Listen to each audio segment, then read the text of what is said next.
just learned something unforgivable about yourself. The anger is a quiet, growing thing, and it knows exactly where to point. Now, you will hear how the truth arrives. Emma could not forgive her, but as neither provocation nor resentment were discerned by Mr. Knightley, who had been of the party and had seen only proper attention and pleasing behaviour on each side, he was expressing the next morning, being at Hartfield again on business with Mr. Woodhouse, his approbation of the whole, not so openly as he might have done had her father been out of the room, but speaking plain enough to be very intelligible to Emma. He had been used to think her unjust to Jane, and had now great pleasure in marking an improvement. A very pleasant evening, he began, as soon as Mr. Woodhouse had been talked into what was necessary, told that he understood, and the papers swept away. Particularly pleasant. You and Miss Fairfax gave us some very good music. I do not know a more luxurious state, sir, than sitting at one's ease to be entertained a whole evening by two such young women, sometimes with music, and sometimes with conversation. I am sure Miss Fairfax must have found the evening pleasant, Emma. You left nothing undone. I was glad you made her play so much, for having no instrument at her grandmother's, it must have been a real indulgence. I am happy you approved, said Emma, smiling, but I hope I am not often deficient in what is due to guests at Hartfield. No, my dear, said her father instantly, that I am sure you are not. There is nobody half so attentive and civil as you are. If anything, you are too attentive. The muffin last night, if it had been handed round once, I think it would have been enough. No, said Mr. Knightley, nearly at the same time. You are not often deficient either in manner or comprehension. I think you understand me, therefore. An arch look expressed, I understand you well enough, but she said only, Miss Fairfax is reserved. I always told you she was a little, but you will soon overcome all that part of her reserve which ought to be overcome, all that has its foundation in diffidence. What arises from discretion must be honored. You think her diffident. I do not see it. My dear Emma, said he, moving from his chair into one close by her, you are not going to tell me, I hope, that you had not a pleasant evening. Oh, no, I was pleased with my own perseverance in asking questions, and amused to think how little information I obtained. I am disappointed, was his only answer. I hope everybody had a pleasant evening, said Mr. Woodhouse, in his quiet way. I had. Once, I felt the fire rather too much, but then I moved back my chair a little, a very little, and it did not disturb me. Miss Bates was very chatty and good-humored, as she always is, though she speaks rather too quick. However, she is very agreeable, and Mrs. Bates too, in a different way. I like old friends, and Miss Jane Fairfax is a very pretty sort of young lady, a very pretty and a very well-behaved young lady indeed. She must have found the evening agreeable, Mr. Knightley, because she had Emma. True, sir, and Emma, because she had Miss Fairfax. Emma saw his anxiety, and wishing to appease it, at least for the present, said, and with a sincerity which no one could question, "She is a sort of elegant creature that one cannot keep one's eyes from. I am always watching her to admire, and I do pity her from my heart." Mr. Knightley looked as if he were more gratified than he cared to express, and before he could make any reply, Mr. Woodhouse, whose thoughts were on the Bateses, said, "It is a great pity that their circumstances should be so confined, a great pity indeed, and I have often wished, but it is so little one can venture to do small, trifling presents of anything uncommon. Now we have killed a porker, and Emma thinks of sending them a loin or a leg. It is very small and delicate. Hartfield pork is not like any other pork, but still it is pork. And, my dear Emma, unless one could be sure of their making it into steaks, nicely fried as ours are fried, without the smallest grease, and not roasted, for no stomach can bear roast pork, I think we had better send the leg. Do not you think so, my dear? My dear papa, I sent the whole hind quarter. I knew you would wish it. There will be the leg to be salted, you know, which is so very nice, and the loin to be dressed directly in any manner they like." "That's right, my dear, very right. I had not thought of it before, but that is the best way. They must not oversalt the leg, and then, if it is not oversalted, and if it is very thoroughly boiled, just as Searle boils ours, and eaten very moderately of, with a boiled turnip and a little carrot or parsnip, I do not consider it unwholesome." "Emma," said Mr. Knightley presently, "I have a piece of news for you. You like news, and I heard an article in my way hither that I think will interest you." "News? Oh, yes, I always like news.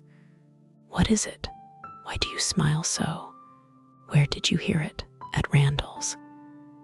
He had time only to say, "No, not at Randall's.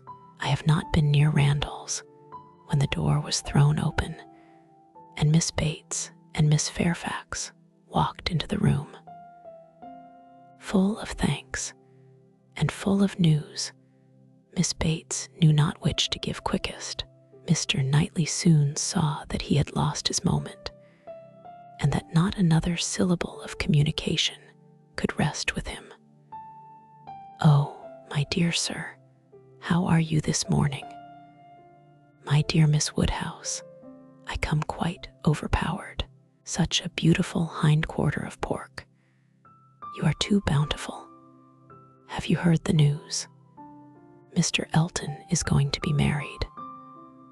Emma had not had time even to think of Mr. Elton, and she was so completely surprised that she could not avoid a little start and a little blush at the sound. "There is my news. I thought it would interest you," said Mr. Knightley, with a smile which implied a conviction of some part of what had passed between them. "But where could you hear it?" cried Miss Bates.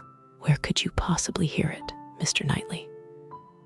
For it is not 5 minutes since I received Mrs. Cole's note. No, it cannot be more than 5, or at least 10, for I had got my bonnet and spencer on, just ready to come out. I was only gone down to speak to Patty again about the pork. Jane was standing in the passage. Were not you, Jane? For my mother was so afraid that we had not any salting pan large enough. So I said I would go down and see, and Jane said, 'Shall I go down instead? For I think you have a little cold, and Patty has been washing the kitchen.' 'Oh, my dear,' said I, 'well, And just then came the note. A Miss Hawkins, that's all I know. A Miss Hawkins of Bath. But Mr. Knightley, how could you possibly have heard it? For the very moment Mr. Cole told Mrs. Cole of it, she sat down and wrote to me, a Miss Hawkins. I was with Mr. Cole on business an hour and a half ago. He had just read Elton's letter as I was shewn in and handed it to me directly. Well, that is quite.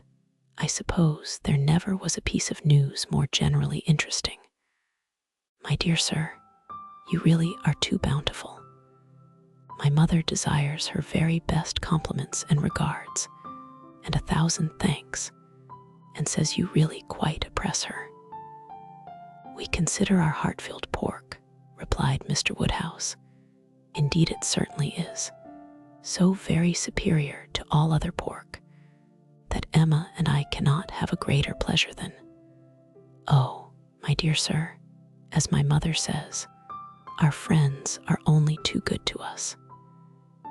If ever there were people who, without having great wealth themselves, had everything they could wish for, I am sure it is us.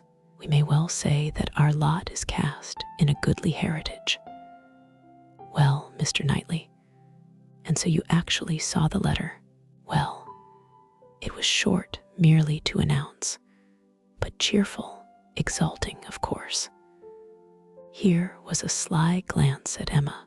He had been so fortunate as to, I forget the precise words.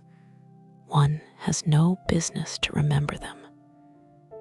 The information was, as you state, that he was going to be married to a Miss Hawkins. By his style, I should imagine it just settled. Mr. Elton going to be married, said Emma, as soon as she could speak. He will have everybody's wishes for his happiness. He is very young to settle, was Mr. Woodhouse's observation. He had better not be in a hurry. He seemed to me very well off as he was. We were always glad to see him at Hartfield.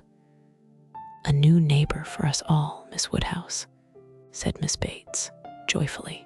My mother is so pleased. She says she cannot bear to have the poor old vicarage without a mistress. This is great news indeed. Jane, you have never seen Mr. Elton. No wonder that you have such a curiosity to see him. Jane's curiosity did not appear of that absorbing nature as wholly to occupy her. No, I have never seen Mr. Elton, she replied, starting on this appeal. Is he a tall man? Who shall answer that question? Cried Emma. My father would say yes, Mr. Knightley no, and Miss Bates, and I that he is just the happy medium. When you have been here a little longer, Miss Fairfax, you will understand that Mr. Elton is the standard of perfection in Highbury, both in person and mind. Very true, Miss Woodhouse, so she will. He is the very best young man. But my dear Jane, if you remember, I told you yesterday he was precisely the height of Mr. Perry.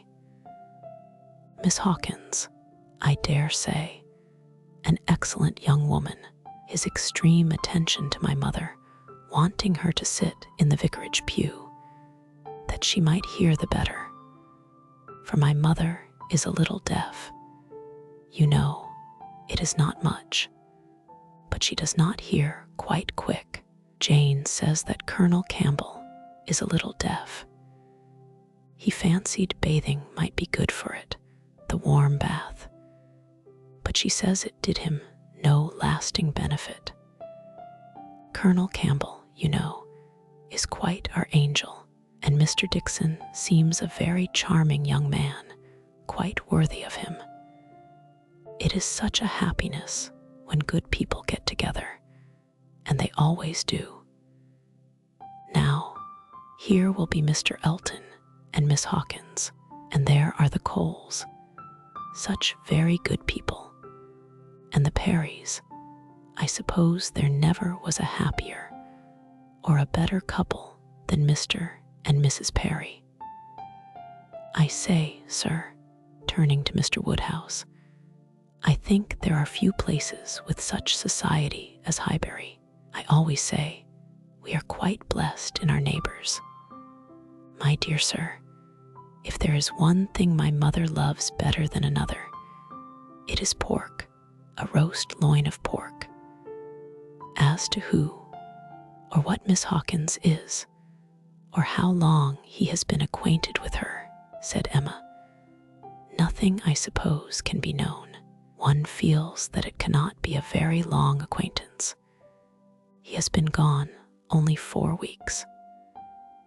Nobody had any information to give, and after a few more wonderings, Emma said, "You are silent, Miss Fairfax, but I hope you mean to take an interest in this news, you who have been hearing and seeing so much of late on these subjects, who must have been so deep in the business on Miss Campbell's account. We shall not excuse your being indifferent about Mr. Elton and Miss Hawkins." "When I have seen Mr. Elton," replied Jane, "I dare say I shall be interested, but I believe it requires that with me, and as it is some months since Miss Campbell married, the impression may be a little worn off." "Yes, he has been gone just 4 weeks, as you observe, Miss Woodhouse," said Miss Bates. 4 weeks yesterday. Miss Hawkins. Well, I had always rather fancied it would be some young lady hereabouts, not that I ever, Mrs. Cole once whispered to me, but I immediately said, "No, Mr. Elton is a most worthy young man." But in short, I do not think I am particularly quick at those sort of discoveries. I do not pretend to it. What is before me, I see. At the same time, nobody could wonder if Mr. Elton should have aspired. Miss Woodhouse lets me chatter on, so good-humoredly. She knows I would not offend for the world. How does Miss Smith do? She seems quite recovered now. Have you heard from Mrs. John Knightley lately? Oh, those dear little children.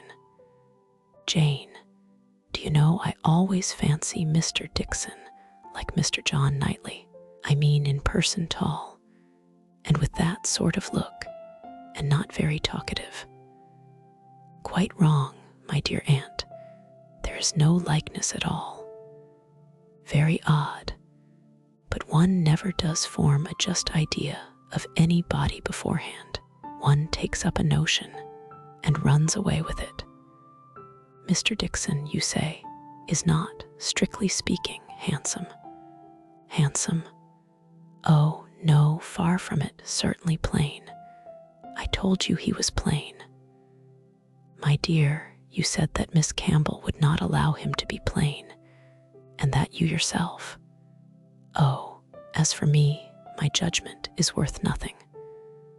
Where I have a regard, I always think a person well-looking. But I gave what I believed the general opinion when I called him plain. Well, my dear Jane, I believe we must be running away. The weather does not look well, and Grandmamma will be uneasy.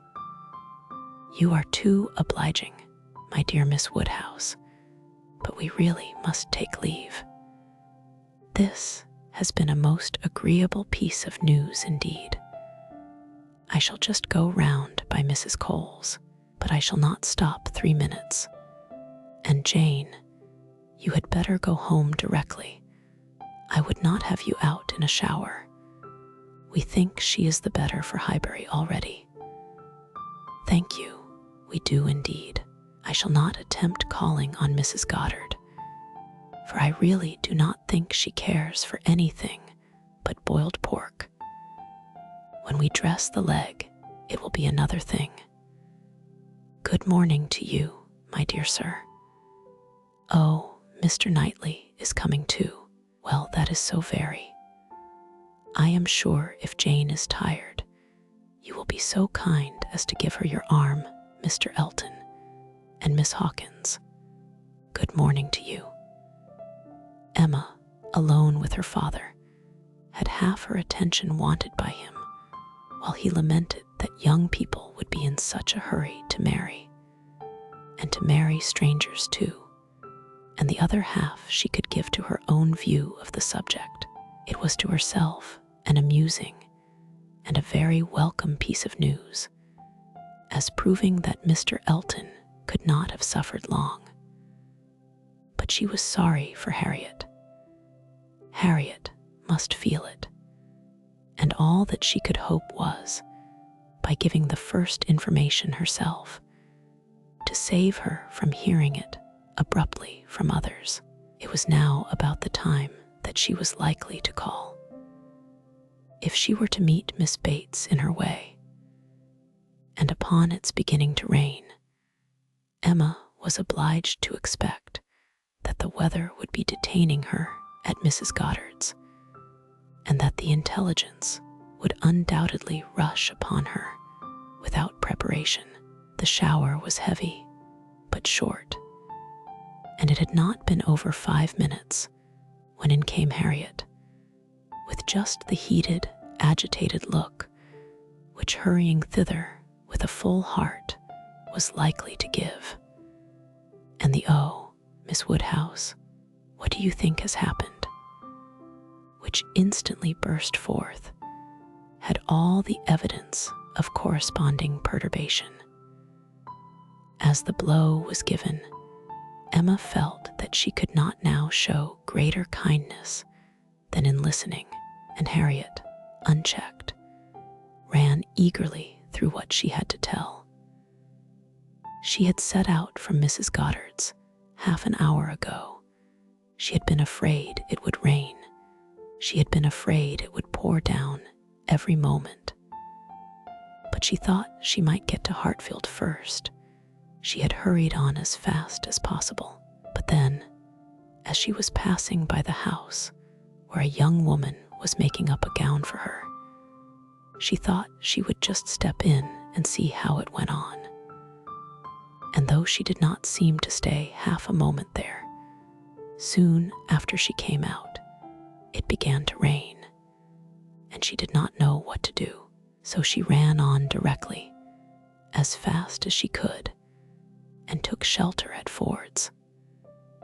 Ford's was the principal woolen draper, linen draper, and haberdasher's shop united, the shop first in size and fashion in the place. And so, there she had sat, without an idea of anything in the world, full 10 minutes, perhaps, when all of a sudden, who should come in, to be sure it was so very odd. But they always dealt at Ford's, who should come in, but Elizabeth Martin and her brother. Dear Miss Woodhouse, only think, I thought I should have fainted. I did not know what to do. I was sitting near the door. Elizabeth saw me directly, but he did not. He was busy with the umbrella. I am sure she saw me, but she looked away directly and took no notice, and they both went to quite the farther end of the shop, and I kept sitting near the door. Oh, dear, I was so miserable. I am sure I must have been as white as my gown. I could not go away, you know, because of the rain, but I did so wish myself anywhere in the world but there. Oh, dear Miss Woodhouse. Well, at last, I fancy, he looked round and saw me, for instead of going on with her buyings, they began whispering to one another. I am sure they were talking of me, and I could not help thinking that he was persuading her to speak to me. Do you think he was, Miss Woodhouse? For presently she came forward, came quite up to me and asked me how I did, and seemed ready to shake hands if I would.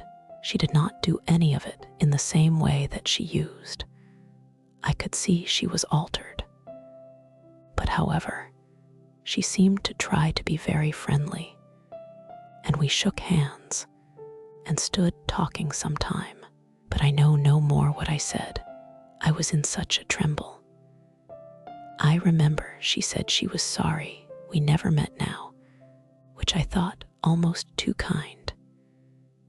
Dear Miss Woodhouse, I was absolutely miserable by that time.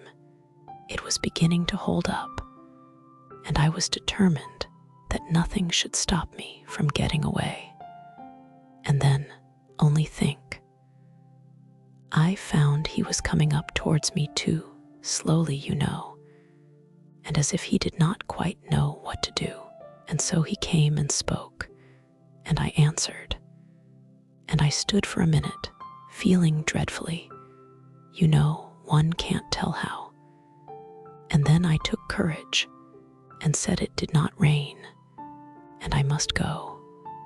And so off I set, and I had not got 3 yards from the door when he came after me, only to say, if I was going to Hartfield, he thought I had much better go round by Mr. Cole's stables, for I should find the near way quite floated by this rain. Oh dear, I thought it would have been the death of me. So I said I was very much obliged to him. You know I could not do less. And then he went back to Elizabeth, and I came round by the stables. I believe I did, but I hardly knew where I was, or anything about it. Oh, Miss Woodhouse, I would rather done anything than have it happen. And yet, you know, there was a sort of satisfaction in seeing him behave so pleasantly and so kindly. And Elizabeth, too. Oh, Miss Woodhouse, do talk to me and make me comfortable again. Very sincerely did Emma wish to do so, but it was not immediately in her power. She was obliged to stop and think. She was not thoroughly comfortable herself. The young man's conduct and his sister's seemed the result of real feeling, and she could not but pity them. As Harriet described it, there had been an interesting mixture of wounded affection and genuine delicacy in their behavior, but she had believed them to be well-meaning, worthy people before. And what difference did this make in the evils of the connection? It was folly to be disturbed by it. Of course, he must be sorry to lose her. They must be all sorry. Ambition, as well as love, had probably been mortified. They might all have hoped to rise by Harriet's acquaintance. And besides, what was the value of Harriet's description? So easily pleased, so little discerning, what signified her praise? She exerted herself, and did try to make her comfortable, by considering all that had passed as a mere trifle, and quite unworthy of being dwelt on. It might be distressing for the moment, said she, but you seem to have behaved extremely well, and it is over, and may never, can never, as a first meeting, occur again, and therefore you need not think about it. Harriet said, very true, and she would not think about it. But still she talked of it, still she could talk of nothing else, and Emma, at last, in order to put the Martins out of her head, was obliged to hurry on the news, which she had meant to give with so much tender caution, hardly knowing herself whether to rejoice, or be angry, ashamed, or only amused, at such a state of mind in poor Harriet. such a conclusion of Mr. Elton's importance with her. Mr. Elton's rights, however, gradually revived. Though she did not feel the first intelligence as she might have done the day before, or an hour before, its interest soon increased, and before their first conversation was over, she had talked herself into all the sensations of curiosity, wonder and regret, pain and pleasure.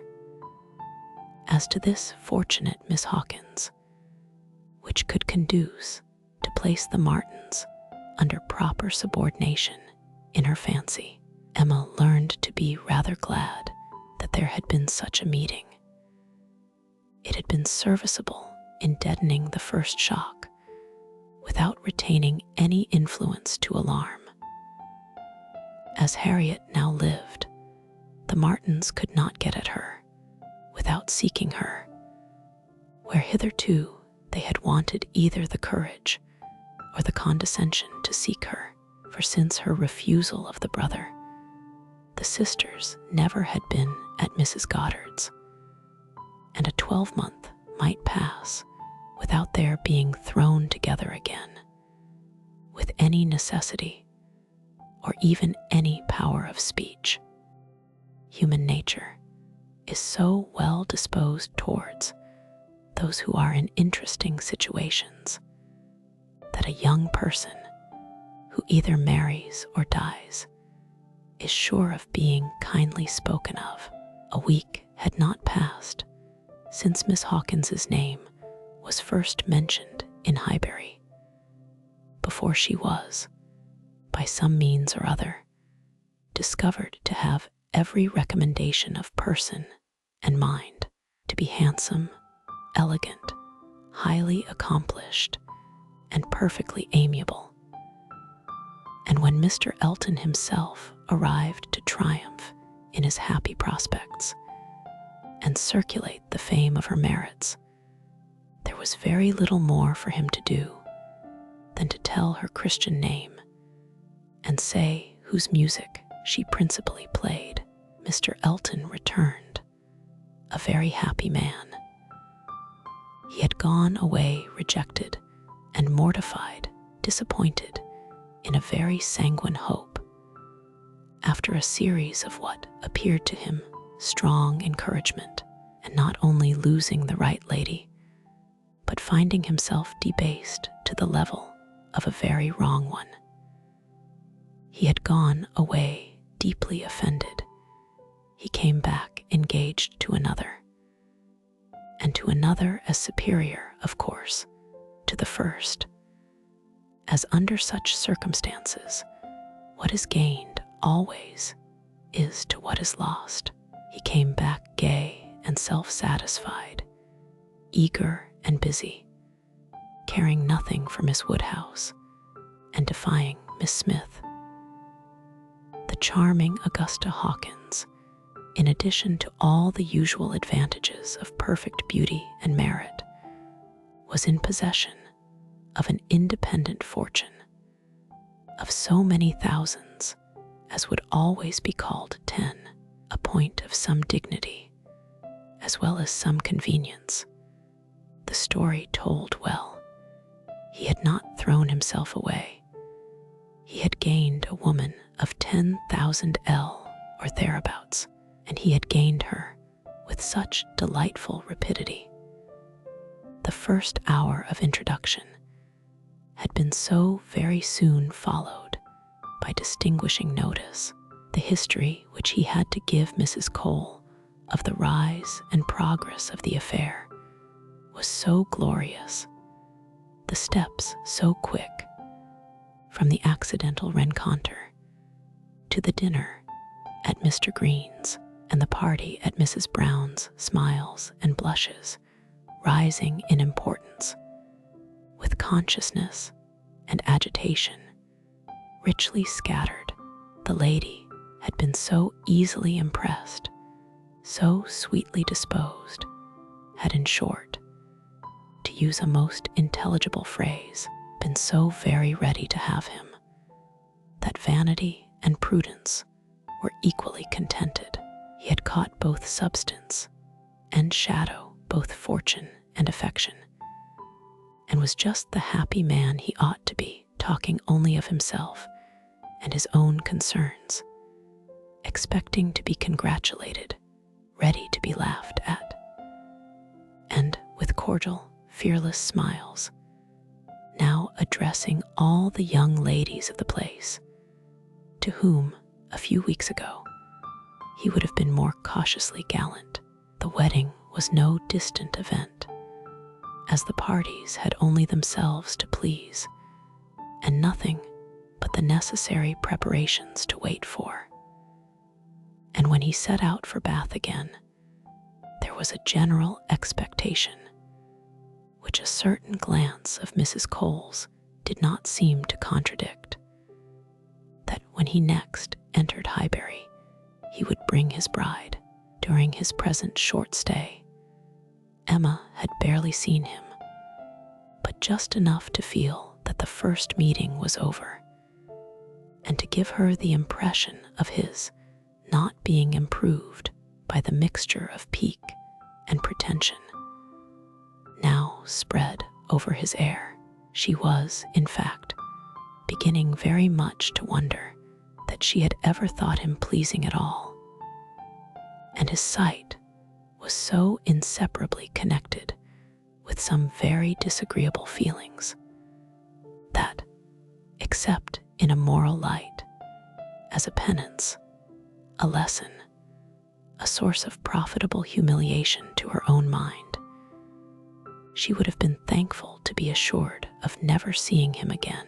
She wished him very well, but he gave her pain, and his welfare 20 miles off would administer most satisfaction. The pain of his continued residence in Highbury, however, must certainly be lessened by his marriage. Many vain solicitudes would be prevented, many awkwardnesses smoothed by it. A Mrs. Elton would be an excuse for any change of intercourse. Former intimacy might sink without remark. It would be almost beginning their life of civility again. Of the lady individually, Emma thought very little. She was good enough for Mr. Elton, no doubt, accomplished enough for Highbury, handsome enough to look plain, probably, by Harriet's side. As to connection, their Emma was perfectly easy, persuaded that after all his own vaunted claims and disdain of Harriet, he had done nothing. On that article, truth seemed attainable. What she was must be uncertain, but who she was might be found out. And setting aside the 10,000 L, it did not appear that she was at all Harriet's superior. She brought no name, no blood, no alliance. Miss Hawkins was the youngest of the 2 daughters of a Bristol merchant, of course. He must be called. But as the whole of the profits of his mercantile life appeared so very moderate, it was not unfair to guess the dignity of his line of trade had been very moderate also. Part of every winter she had been used to spend in Bath, but Bristol was her home, the very heart of Bristol. For though the father and mother had died some years ago, an uncle remained in the law line, nothing more distinctly honorable was hazarded of him than that he was in the law line, and with him the daughter had lived. Emma guessed him to be the drudge of some attorney, and too stupid to rise.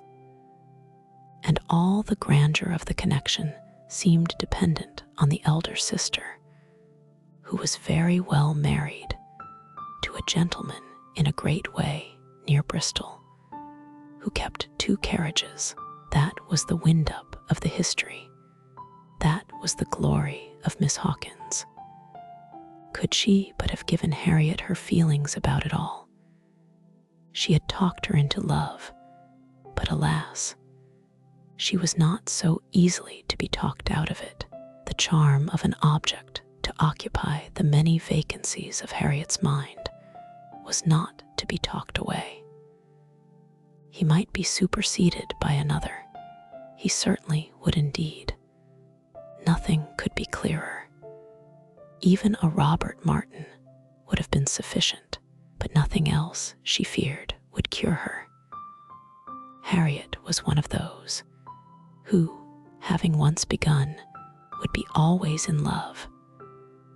And now, poor girl, she was considerably worse from this reappearance of Mr. Elton. She was always having a glimpse of him somewhere or other. Emma saw him only once, but 2 or 3 times every day Harriet was sure just to meet with him, or just to miss him, just to hear his voice, or see his shoulder, just to have something occur to preserve him in her fancy, in all the favoring warmth of surprise and conjecture. She was, moreover, perpetually hearing about him, for, excepting when at Hartfield, she was always among those who saw no fault in Mr. Elton, and found nothing so interesting as the discussion of his concerns, and every report, therefore, every guess, all that had already occurred, all that might occur in the arrangement of his affairs, comprehending income, servants, and furniture, was continually in agitation around her. Her regard was receiving strength by invariable praise of him, and her regrets kept alive, and feelings irritated by ceaseless repetitions of Miss Hawkins's happiness, and continual observation of how much he seemed attached. His air, as he walked by the house, the very sitting of his hat, being all in proof of how much he was in love. Had it been allowable entertainment, had there been no pain to her friend or reproach to herself in the waverings of Harriet's mind, Emma would have been amused by its variations. Sometimes Mr. Elton predominated, sometimes the Martins, and each was occasionally useful as a check to the other. Mr. Elton's engagement had been the cure of the agitation of meeting Mr. Martin. The unhappiness produced by the knowledge of that engagement had been a little put aside by Elizabeth Martin's calling at Mrs. Goddard's a few days afterwards. Harriet had not been at home, but a note had been prepared and left for her, written in the very style to touch, a small mixture of reproach with a great deal of kindness. Until Mr. Elton himself appeared, she had been much occupied by it, continually pondering over what could be done in return, and wishing to do more than she dared to confess. But Mr. Elton, in person, had driven away all such cares. While he stayed, the Martins were forgotten, and on the very morning of his setting off for Bath again, Emma, to dissipate some of the distress it occasioned, judged it best for her to return Elizabeth Martin's visit. How that visit was to be acknowledged, what would be necessary, and what might be safest, had been a point of some doubtful consideration. Absolute neglect of the mother and sisters when invited to come would be ingratitude. It must not be, and yet the danger of a renewal of the acquaintance. After much thinking, she could determine on nothing better than Harriet's returning the visit, but in a way that, if they had understanding, should convince them that it was to be only a formal acquaintance. She meant to take her in the carriage, leave her at the Abbey Mill while she drove a little farther, and call for her again so soon as to allow no time for insidious applications or dangerous recurrences to the past, and give the most decided proof of what degree of intimacy was chosen for the future. She could think of nothing better. And though there was something in it which her own heart could not approve, something of ingratitude, merely glossed over, it must be done, or what would become of Harriet? Small heart had Harriet for visiting. Only half an hour before her friend called for her at Mrs. Goddard's, her evil stars had led her to the very spot where, at that moment, a trunk directed to the Rev. Philip Elton, White Hart, Bath, was to be seen under the operation of being lifted into the butcher's cart, which was to convey it to where the coaches passed. And everything in this world, excepting that trunk and the direction, was consequently a blank.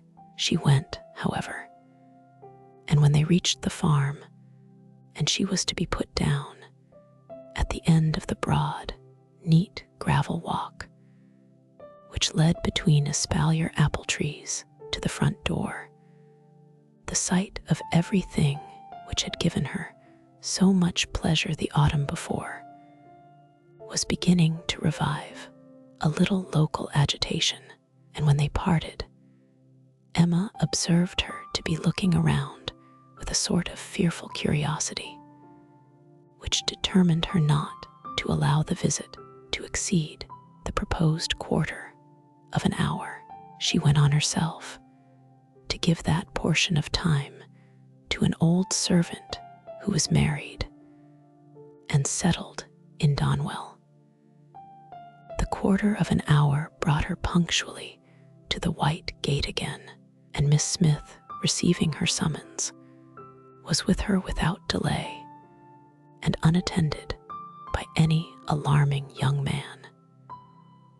She came solitarily down the gravel walk, a Miss Martin just appearing at the door, and parting with her seemingly with ceremonious civility.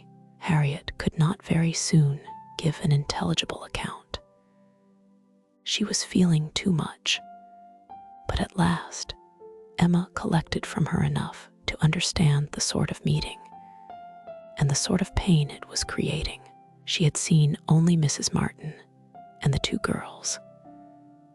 They had received her doubtingly, if not coolly, and nothing beyond the merest commonplace had been talked almost all the time, till just at last, when Mrs. Martin's saying, all of a sudden, that she thought Miss Smith was grown, had brought on a more interesting subject and a warmer manner. In that very room she had been measured last September with her two friends.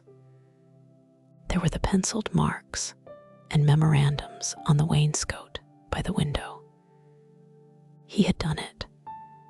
They all seemed to remember the day, the hour, the party, the occasion, to feel the same consciousness, the same regrets, to be ready to return to the same good understanding. And they were just growing again like themselves. Harriet, as Emma must suspect, as ready as the best of them to be cordial and happy, when the carriage reappeared and all was over. The style of the visit and the shortness of it were then felt to be decisive. 14 minutes to be given to those with whom she had thankfully passed 6 weeks, not 6 months ago. Emma could not but picture it all, and feel how justly they might resent, how naturally Harriet must suffer. It was a bad business. She would have given a great deal, or endured a great deal to have had the Martins in a higher rank of life. They were so deserving that a little higher should have been enough, but as it was, how could she have done otherwise? Impossible. She could not repent.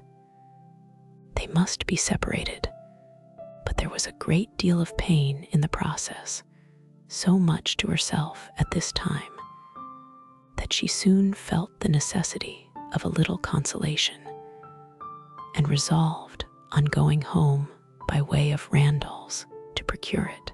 Her mind was quite sick of Mr. Elton and the Martins. The refreshment of Randalls was absolutely necessary. It was a good scheme, but on driving to the door, they heard that neither master nor mistress was at home. They had both been out some time. The man believed they were gone to Hartfield.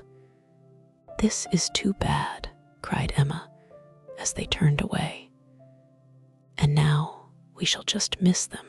Too provoking. I do not know when I have been so disappointed." And she leaned back in the corner to indulge her murmurs or to reason them away, probably a little of both, such being the commonest process of a not ill-disposed mind. Presently the carriage stopped. She looked up.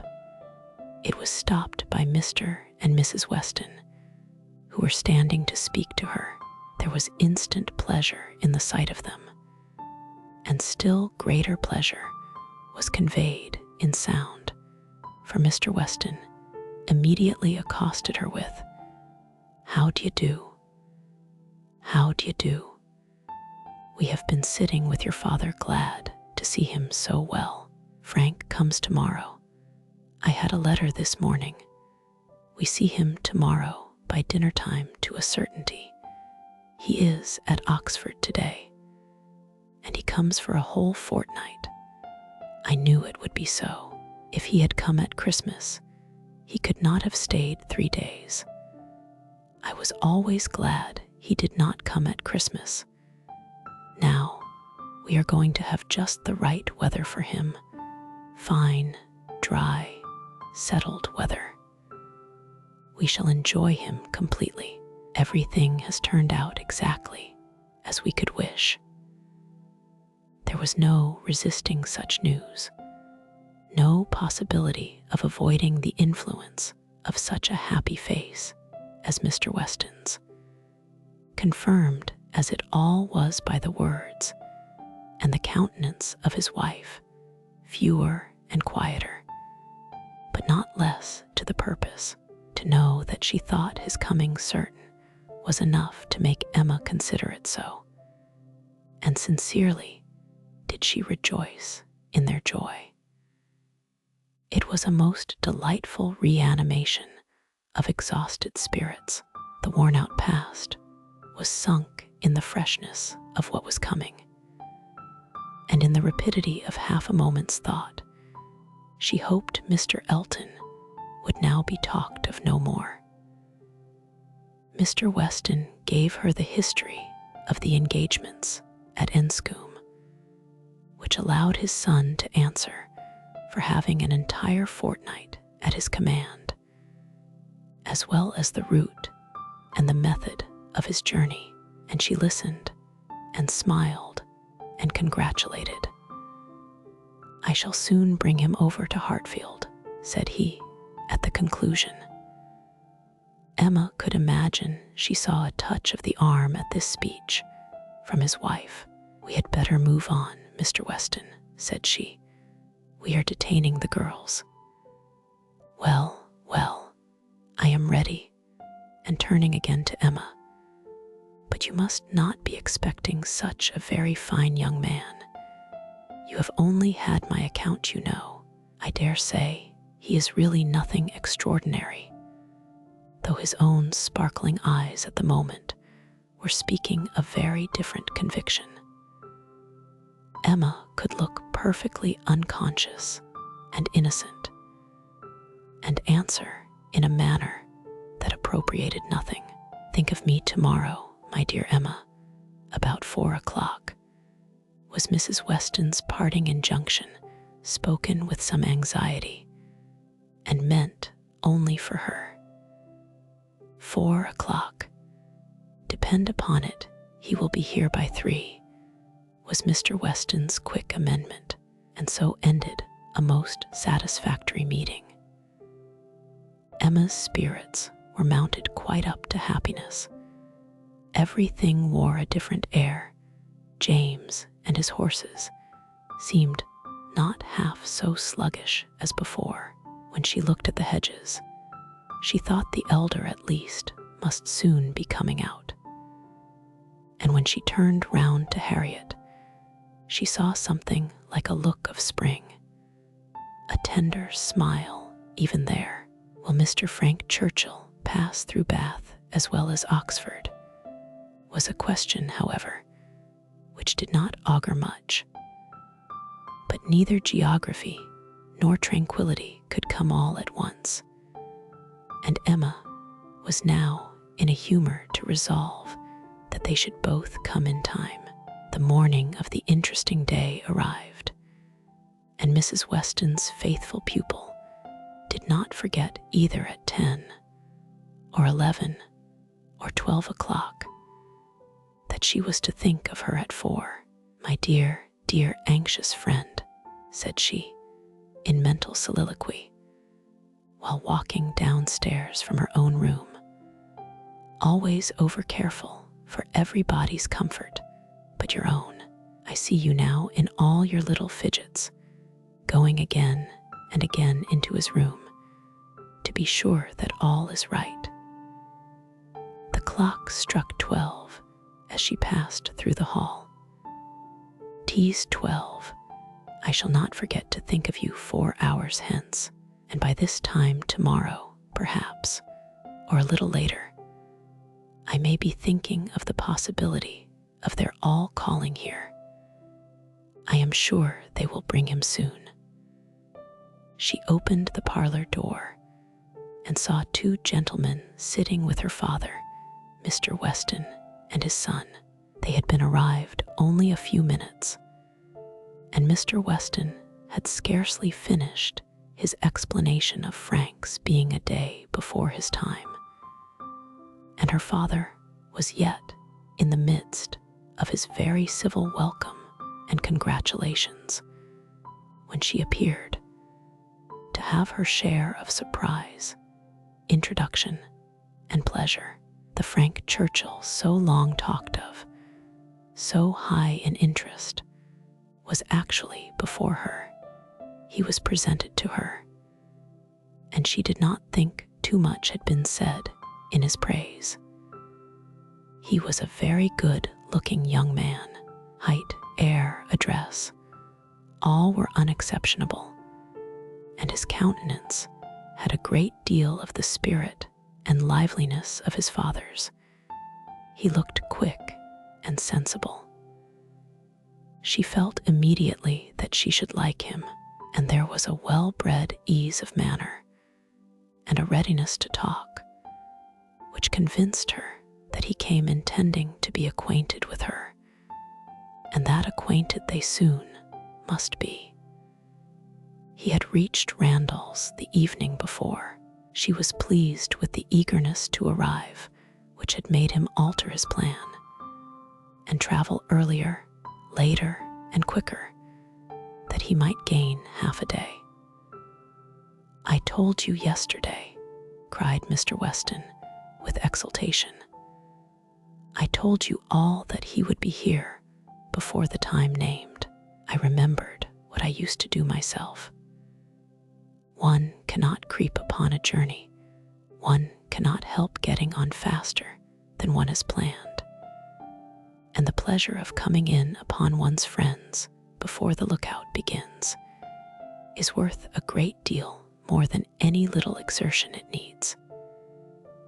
It is a great pleasure where one can indulge in it," said the young man, "though there are not many houses that I should presume on so far. But in coming home, I felt I might do anything. The word home made his father look on him with fresh complacency. Emma was directly sure that he knew how to make himself agreeable. The conviction was strengthened by what followed.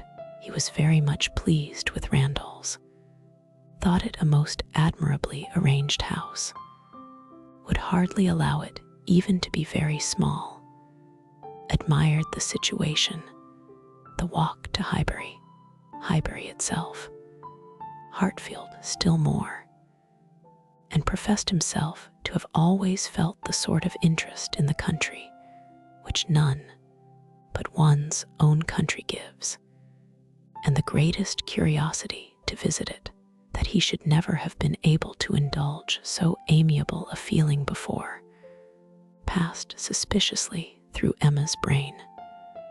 But still, if it were a falsehood, it was a pleasant one, and pleasantly handled. His manner had no air of study or exaggeration. He did really look and speak as if in a state of no common enjoyment. Their subjects in general were such as belong to an opening acquaintance. On his side were the inquiries: was she a horsewoman? Pleasant rides, pleasant walks. Had they a large neighborhood? Highbury, perhaps, afforded society enough. There were several very pretty houses in and about it. Balls, had they balls? Was it a musical society? But when satisfied on all these points, and their acquaintance proportionably advanced, he contrived to find an opportunity, while their two fathers were engaged with each other, of introducing his mother-in-law, and speaking of her with so much handsome praise, so much warm admiration, so much gratitude for the happiness she secured to his father, and her very kind reception of himself, as was an additional proof of his knowing how to please, and of his certainly thinking it worth while to try to please her. He did not advance a word of praise beyond what she knew to be thoroughly deserved by Mrs. Weston, but undoubtedly he could know very little of the matter. He understood what would be welcome. He could be sure of little else. His father's marriage, he said, had been the wisest measure. Every friend must rejoice in it, and the family from whom he had received such a blessing must be ever considered as having conferred the highest obligation on him. He got as near as he could to thanking her for Miss Taylor's merits, without seeming quite to forget that in the common course of things it was to be rather supposed that Miss Taylor had formed Miss Woodhouse's character, than Miss Woodhouse Miss Taylor's, and at last, as if resolved to qualify his opinion completely for traveling round to its object, he wound it all up with astonishment at the youth and beauty of her person. Elegant, agreeable manners I was prepared for, said he, but I confess that, considering everything, I had not expected more than a very tolerably well-looking woman of a certain age. I did not know that I was to find a pretty young woman in Mrs. Weston. You cannot see too much perfection in Mrs. Weston for my feelings, said Emma. Were you to guess her to be 18, I should listen with pleasure, but she would be ready to quarrel with you for using such words. Don't let her imagine that you have spoken of her as a pretty young woman. I hope I should know better, he replied. No, depend upon it, with a gallant bow, that in addressing Mrs. Weston, I should understand whom I might praise without any danger of being thought extravagant in my terms. Emma wondered whether the same suspicion of what might be expected from their knowing each other, which had taken strong possession of her mind, had ever crossed his, and whether his compliments were to be considered as marks of acquiescence or proofs of defiance. She must see more of him to understand his ways. At present, she only felt they were agreeable. She had no doubt of what Mr. Weston was often thinking about. His quick eye she detected again and again, glancing towards them with a happy expression. And even when he might have determined not to look, she was confident that he was often listening, her own father's perfect exemption from any thought of the kind, the entire deficiency in him of all such sort of penetration or suspicion, was a most comfortable circumstance. Happily, he was not farther from approving matrimony than from foreseeing it, though always objecting to every marriage that was arranged. He never suffered beforehand from the apprehension of any. It seemed as if he could not think so ill of any two persons, understanding, as to suppose they meant to marry till it were proved against them. She blessed the favoring blindness. He could now, without the drawback of a single unpleasant surmise, without a glance forward at any possible treachery in his guest, give way to all his natural kind-hearted civility in solicitous inquiries after Mr. Frank Churchill's accommodation on his journey, through the sad evils of sleeping 2 nights on the road, and express very genuine unmixed anxiety to know that he had certainly escaped catching cold, which, however, he could not allow him to feel quite assured of himself till after another night.